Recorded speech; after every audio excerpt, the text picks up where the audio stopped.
कामचोर देवरानी। एक बार की बात है, सुषमा अपने पूरे परिवार के साथ खुशी खुशी मोहन नगर में रहती थी। उसकी 2 बहुएं थी, पल्लवी और शिवानी।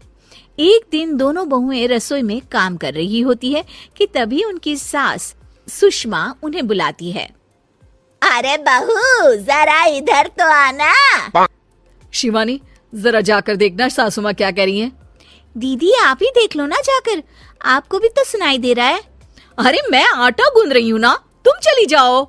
हाँ तो मैं भी तो सब्जी काट रही हूँ ना दीदी। अरे बहू जल्दी आओ। ओह, ये तो जाएगी नहीं, मैं ही जाकर देखती हूँ कि क्या करना है। पल्लवी सुषमा के कमरे में जाती है। जी मम्मी जी, क्या हुआ? शाम को घर पर कुछ मेहमान आने वाले हैं, तो तुम अच्छा सा खाना बना लेना बहू। ठीक है मम्मी जी, आप बता दीजिए क्या क्या बनाना है और कितने लोग आ रहे हैं।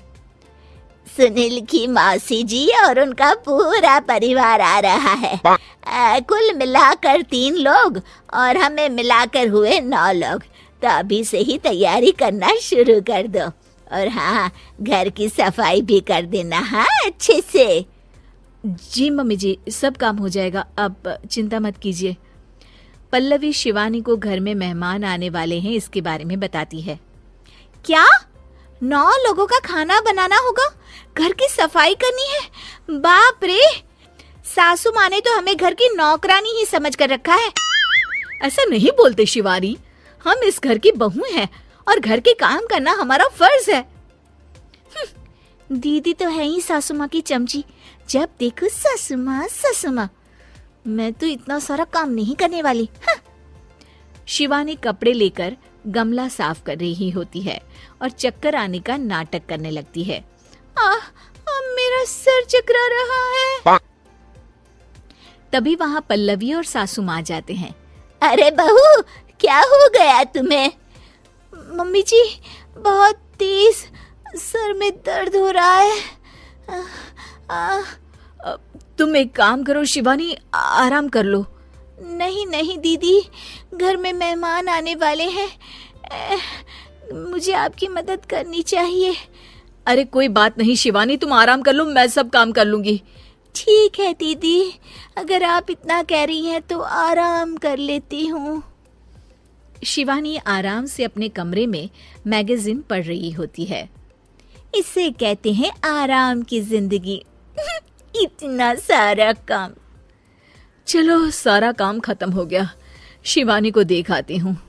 शिवानी अपने कमरे में ईयरफोन में गाने सुनते सुनते सो जाती है और उसके साइड में मैगजीन भी रखी होती है। पल्लवी वहां आ जाती है और वो सब देखती है। ओहो, तो मतलब सब काम चोरी का बहाना था। अभी बताती हूँ इसको। घर का सारा काम मुझे करना पड़ा और ये महारानी यहाँ मैगजीन पढ़ रही है, गाने सुन रही है। पल्लवी रसोई से एक प्लेट और चम्मच लेकर आती है और शिवानी को थाली बजाकर उठाने लगती है। शिवानी अचानक से उठती है। उठ गई महारानी, गाने भी सुन लिए, मैगजीन भी पढ़ ली। तुम तो बहुत बड़ी झूठी निकली शिवानी। तुमने सर दर्द का बहाना बनाया ताकि काम करने से बच सको। हाँ बनाया बहाना, तो क्या करती, इतने सारे काम करती। मुझे कोई शौक नहीं है चापलूसी का। क्या चापलूसी? तुम्हें लगता है कि मैं सारे काम चापलूसी के लिए कर रही हूँ? नहीं तो क्या। तभी वहाँ सासू माँ आ जाती हैं। अरे बहू, वो लोग बस आने ही वाले हैं, तुम तैयारियां कर लो। जी सासू माँ, तुझे तो मैं बाद में देखती हूँ।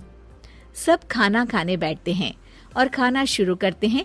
तभी सुनील की मौसी बोलती है। वाह भाई वाह, खाना तो बहुत ही अच्छा बना है सुषमा जी, एक एक चीज में क्या स्वाद है। ये सुनकर शिवानी मुंह बना लेती है।